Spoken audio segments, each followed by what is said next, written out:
ងចចកនិងសេះបង្កងមានសត្វសេះបង្កងមួយក្បាលតែងតែមកស៊ីស្មៅនៅក្បែរជើងភ្នំថ្ងៃមួយមានចចកមួយក្បាលបានមកចិត្តវាហើយខ្សឹបប្រាប់សេះថាបងសេះបងត្រូវប្រយ័ត្នខ្លួនបន្តិចព្រោះមានសត្វខ្លាដំបងមួយគិតចង់ស៊ីបងជាចំណី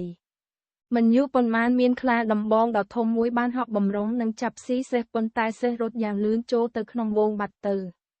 សេះបង្កងបានគិតថាចចតក៏ជាសត្វសាហាវវាក៏ចូលចិត្តស៊ីសាច់របស់អញដែរ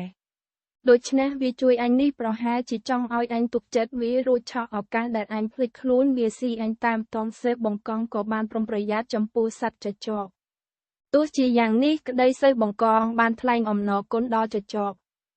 ហើយចចកតែងតែមកស្និទ្ធស្នាលនឹងសេះបង្កងក្រោយមកចចក៏ចង់ហក់មកស៊ីសេះបង្កងប៉ុន្តែជាសំណាងល្អវាដឹងមុនក៏គេចខ្លួនចេញពីក្រញាំចចកនោះទៅចាប់តាំងពីពេលនោះមកសេះបង្កងមិនដែលហ៊ានទៅក្បែរចចកឡើយវាប្រុងប្រយ័ត្នជានិច្ច